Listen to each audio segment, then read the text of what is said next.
ಇದು new ಇಯರ್ದು mini log ಆಗಿರುತ್ತೆ. ಇದು ಮನೆಯಲ್ಲೇ ತಯಾರಿಸಿರುವಂಥ ಕೇಕ್. ಇದು ನನ್ನ ಮಗ ಕೇಕ್ ಕೊಡ್ತಾ ಇದ್ದಾನೆ. Happy new year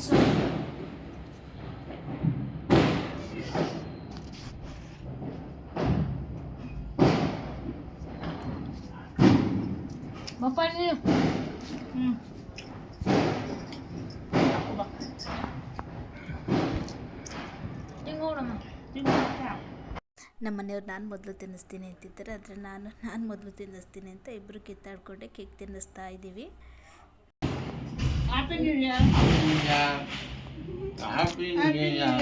new year ಸ್ಪೆಷಲ್ಗೆ ಅಂತ ಚಿಕನ್ ಗ್ರೇವಿ ಮಾಡ್ತಾಯಿದ್ದೀನಿ. ಇವತ್ತು ರೆಡ್ ಗ್ರೇವಿ ಮಾಡೋಣ ಅಂತ ಈ ಥರ ಮಸಾಲೆ ಹುರ್ಕೋತಾ ಇದ್ದೀನಿ.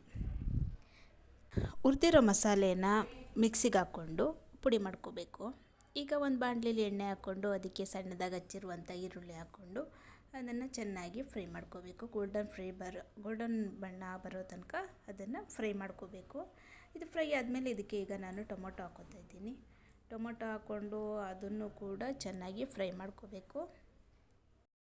ಈಗ ಇದಕ್ಕೆ ಚಿಕನ್ನ ಆ್ಯಡ್ ಮಾಡ್ಕೋತಾ ಇದ್ದೀನಿ. ಚಿಕನ್ನ ಸೇರಿಸ್ಕೊಂಡು ಅದನ್ನು ಸ್ವಲ್ಪ ಚೆನ್ನಾಗಿ ಫ್ರೈ ಮಾಡ್ಕೋಬೇಕು. ಅದು ಫ್ರೈ ಆದಮೇಲೆ ನಾವು ರುಬ್ಬಿಟ್ಕೊಂಡಿರುವಂತಹ ಮಸಾಲೆನ ಸೇರಿಸ್ಕೋತಾ ಇದ್ದೀನಿ. ನೋಡಿ ಎಷ್ಟು ಕಲರ್ ಚೆನ್ನಾಗಿ ಬಂದಿದೆ, ರೆಡ್ ಕಲರ್ ಬಂದಿದೆ. ಥರ ಟೇಸ್ಟ್ ಇವತ್ತು ತುಂಬ ಡಿಫ್ರೆಂಟಾಗಿ ಚೆನ್ನಾಗಿತ್ತು. ನೀವು ಬೇಕಾದ್ರೆ ಟ್ರೈ ಮಾಡಿ ನೋಡಿ, ಚೆನ್ನಾಗಿರುತ್ತೆ ಈ ಥರ ಗ್ರೇವಿ. ಇದು ಎಲ್ಲ ಫ್ರೈ ಸ್ವಲ್ಪ ಮಸಾಲೆ ಹಾಕಿ ಸ್ವಲ್ಪ ಫ್ರೈ ಆದಮೇಲೆ ನಮಗೆ ಎಷ್ಟು ಬೇಕಷ್ಟು ನೀರು ಸೇರಿಸ್ಕೋಬೇಕು.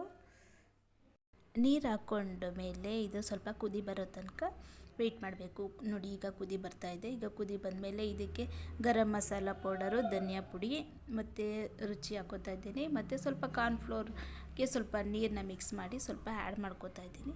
ಈಗ ನೋಡಿ ಕುದೀತಾ ಇದೆ, ಗ್ರೇವಿ ರೆಡಿಯಾಗಿದೆ. ಮತ್ತು ಗ್ರೇವಿ ಜೊತೆಗೆ ನಾನು ಗೀ ರೈಸ್ ಮಾಡ್ಕೊಂಡಿದ್ದೆ. ಗೀ ರೈಸು ಮತ್ತು ರೆಡ್ ಗ್ರೇವಿ ಕಾಂಬಿನೇಷನ್ ತುಂಬ ಚೆನ್ನಾಗಿತ್ತು. ಮತ್ತು ಮಧ್ಯಾಹ್ನಕ್ಕೆ ಚಿಕನ್ ಸಾಂಬಾರು ಮಾಡ್ಕೊಂಡಿದ್ದೆ. ಇದು ಚಿಕ್ಕ ಚಿಕ್ಕ ಪೀಸು ಮಕ್ಕಳಿಗೆ ತುಂಬ ಇಷ್ಟಪಡ್ತಾರೆ ನಮ್ಮ ಮನೇಲಿ. ಅದಕ್ಕೋಸ್ಕರ ಲಿವರ್ನೆಲ್ಲ ಹಾಕಿ ನಾನು ಈ ಥರ ಒಂದು ಟ್ರೈ ಮಾಡ್ತೀನಿ. ಸೂಪ್ ಕುಡಿತಾ ಇದ್ದಾನೆ. ಚೆನ್ನಾಗಿತ್ತಮ್ಮ? ತೋರಿಸೋ ಚಿಕನ್ ಸೂಪು. ಇದಂದರೆ ತುಂಬ ಇಷ್ಟ. ನನ್ನ ಟಿಂಕು ನೋಡಿ ಸ್ಮೆಲ್ಲಿಗೆ ಬಂದು ನಿಲ್ತಿದ್ದಾನೆ. ಅವ್ನಿಗೇನು ಕೊಡ್ತಾ ಇಲ್ಲ ಅಂತ ನೋಡ್ತಾ ಇದ್ದಾನೆ. ಎಲ್ಲ ಖಾರ ಹಾಕ್ಬಿಟ್ಟೈತೆ. ಅವ್ನಿಗೆ ಊಟ ಹಾಕಿರೋದನ್ನೇ ಅವ್ನು ಇನ್ನೂ ತಿಂದಿಲ್ಲ. ನಿಂತ್ಕೊಂಡು ನೋಡ್ತಾ ಇದ್ದಾನೆ ಇನ್ನೂ ಏನೇನು ಪೀಸ್ ಹಾಕ್ತಾರೆ ಅಂತ. ಈಗ ಲಿವರ್ ಆಗಿದೆ, ಮಕ್ಕಳಿಗೆ ಹಾಕ್ಕೊಡ್ಬೇಕು.